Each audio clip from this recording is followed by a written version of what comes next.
ತಡರಾತ್ರಿ ಸುರಿದಂಥ ಧಾರಾಕಾರ ಮಳೆ ಜಿಲ್ಲೆಯಲ್ಲಿ ಸಾಕಷ್ಟು ಅವಾಂತರಗಳನ್ನು ಸೃಷ್ಟಿ ಮಾಡಿದೆ. ಅದರಲ್ಲೂ ಕೂಡ ಬೆಂಗಳೂರು ಮೈಸೂರು ಎಕ್ಸ್‌ಪ್ರೆಸ್ ವೇನ ಸರ್ವಿಸ್ ರಸ್ತೆ ಸಂಪೂರ್ಣವಾಗಿ ಜಲಾವೃತವಾಗಿದೆ. ನಾನಿವಾಗ ಆ ಒಂದು ಸ್ಥಳದ ಬಳಿ ಇದ್ದೀನಿ.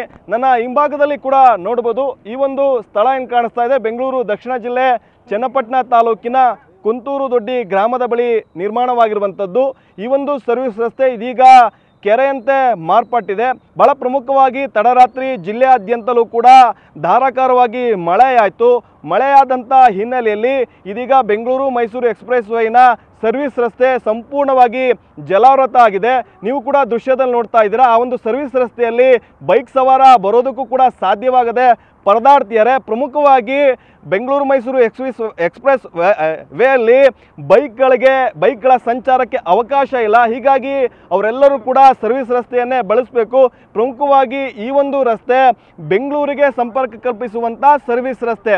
ಈ ಒಂದು ಸರ್ವಿಸ್ ರಸ್ತೆಯ ಮೂಲಕವಾಗಿ ಮೈಸೂರಿನಿಂದ ಯಾರೆಲ್ಲ ಬೈಕ್ ಸವಾರರು ಬರ್ತಾರೆ ಅವರೆಲ್ಲರೂ ಕೂಡ ಈ ಒಂದು ಸರ್ವಿಸ್ ರಸ್ತೆಯನ್ನೇ ಕೂಡ ಬಳಕೆ ಮಾಡಬೇಕು. ಆದರೆ ತಡರಾತ್ರಿ ಧಾರಾಕಾರವಾಗಿ ಮಳೆ ಬಂದಿರುವಂಥ ಹಿನ್ನೆಲೆಯಲ್ಲಿ ಈ ಒಂದು ಸರ್ವಿಸ್ ರಸ್ತೆಯಲ್ಲಿ ಸಂಪೂರ್ಣವಾಗಿ ನೀರು ಜಲಾವೃತವಾಗಿ, ಪ್ರಮುಖವಾಗಿ ರಾಷ್ಟ್ರೀಯ ಹೆದ್ದಾರಿ ಪ್ರಾಧಿಕಾರದ ಅಧಿಕಾರಿಗಳ ಅವೈಜ್ಞಾನಿಕ ಕಾಮಗಾರಿಯಿಂದಲೇ ಕೂಡ ಈ ರೀತಿಯ ಅವಾಂತರಗಳು ಕೂಡ ಸೃಷ್ಟಿಯಾಗ್ತಾ ಇರುವಂಥದ್ದು. ಯಾಕಂದರೆ ಸರ್ವಿಸ್ ರಸ್ತೆಯ ಪಕ್ಕದಲ್ಲಿ ಸರಿಯಾಗಿ ಚರಂಡಿ ವ್ಯವಸ್ಥೆಯನ್ನು ಮಾಡಿಲ್ಲ.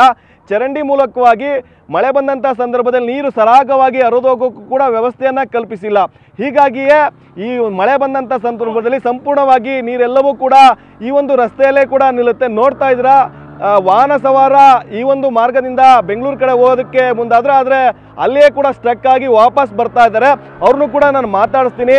ಗಾಡಿ ಕೂಡ ಮೂವ್ ಆಗ್ತಾ ಇಲ್ಲ, ಯಾವ ಪರಿಸ್ಥಿತಿ ನಿರ್ಮಾಣ ಆಗಿದೆ ಅಂತ.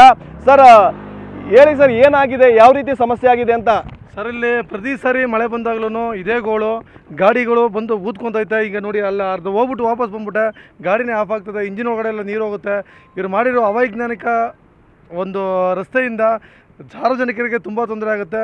ನಮ್ಮದು ಹೊಲ ಇದೆ, ಹೊಲಕ್ಕೂ ಹೋಗೋಕ್ಕಾಗಲ್ಲ, ತುಂಬ ರೈತರಿಗೂ ತೊಂದರೆ ಆಗ್ತಾಯಿದೆ. ಇದರಿಂದ ಮೇಲಾಧಿಕಾರಿಗಳು ಇದಕ್ಕೆ ಏನು ಒಂದು ಸೂಕ್ತವಾದ ಕ್ರಮವನ್ನು ಕೈಗೊಳ್ಳಬೇಕು ಅಂತ ನಾವು ಸುಮಾರು ಸಾರಿ ಮನವಿ ಮಾಡಿದೋ, ಅದ್ರ ಬಗ್ಗೆ ಪ್ರತಿಭಟನೆ ಮಾಡಿದೋ.